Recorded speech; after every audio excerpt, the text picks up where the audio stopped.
New India की बात हो या किसी भी नएपन की बात तो बैकग्राउंड यानी हिस्ट्री से ही प्रारंभ होगी।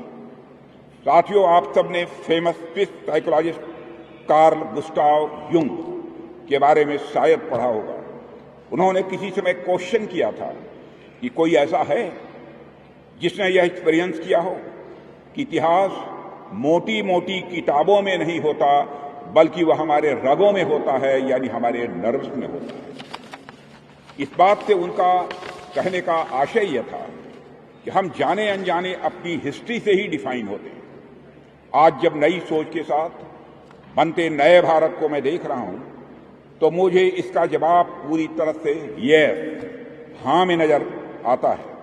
नया भारत न केवल अपने गोल्डन पास्ट से प्रभावित है बल्कि उस इतिहास को रिपीट करने और अपना खोया हुआ प्राइड वापस पाने की ओर भी यह भारत तेजी से आगे बढ़ रहा है।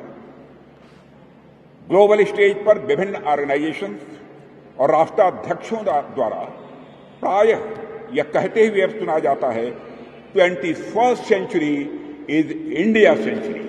आज इस स्थिति में हमारा यह भारत पहुंच गया है। न्यू इंडिया की बात हो या किसी भी नएपन की बात तो बैकग्राउंड यानी हिस्ट्री से ही प्रारंभ होगी। साथियों, आप सबने famous Swiss psychologist Carl Gustav Jung के बारे में शायद पढ़ा होगा। उन्होंने किसी समय क्वेश्चन किया था कि कोई ऐसा है जिसने यह एक्सपीरियंस किया हो कि इतिहास मोटी मोटी किताबों में नहीं होता बल्कि वह हमारे रगों में होता है, यानी हमारे नर्व्स में होता है। इस बात से उनका कहने का आशय यह था कि हम जाने अनजाने अपनी हिस्ट्री से ही डिफाइन होते हैं। आज जब नई सोच के साथ बनते नए भारत को मैं देख रहा हूं तो मुझे इसका जवाब पूरी तरह से यस, हां में नजर आता है।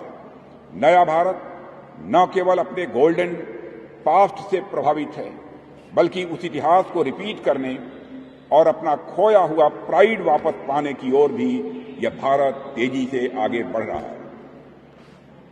ग्लोबल स्टेज पर विभिन्न ऑर्गेनाइजेशंस और राष्ट्राध्यक्षों द्वारा प्रायः यह कहते हुए अब सुना जाता है 21st sanctuary is India century.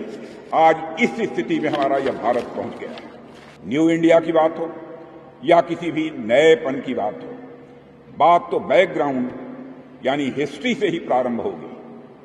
साथियों, आप सबने famous Swiss psychologist Carl Gustav Jung के बारे में शायद पढ़ा होगा।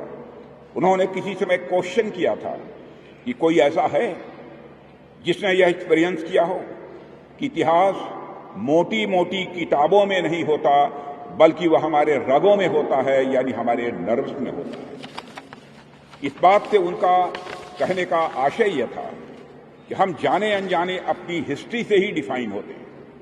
आज जब नई सोच के साथ बनते नए भारत को मैं देख रहा हूं तो मुझे इसका जवाब पूरी तरह से यस, हां में नजर आता है। नया भारत न केवल अपने गोल्डन पास्ट से प्रभावित है बल्कि उस इतिहास को रिपीट करने और अपना खोया हुआ प्राइड वापस पाने की ओर भी यह भारत तेजी से आगे बढ़ रहा है। ग्लोबल स्टेज पर विभिन्न ऑर्गेनाइजेशंस और राष्ट्राध्यक्षों द्वारा प्रायः यह कहते हुए अब सुना जाता है 21st sanctuary is India century. आज इस स्थिति में हमारा यह भारत पहुंच गया है।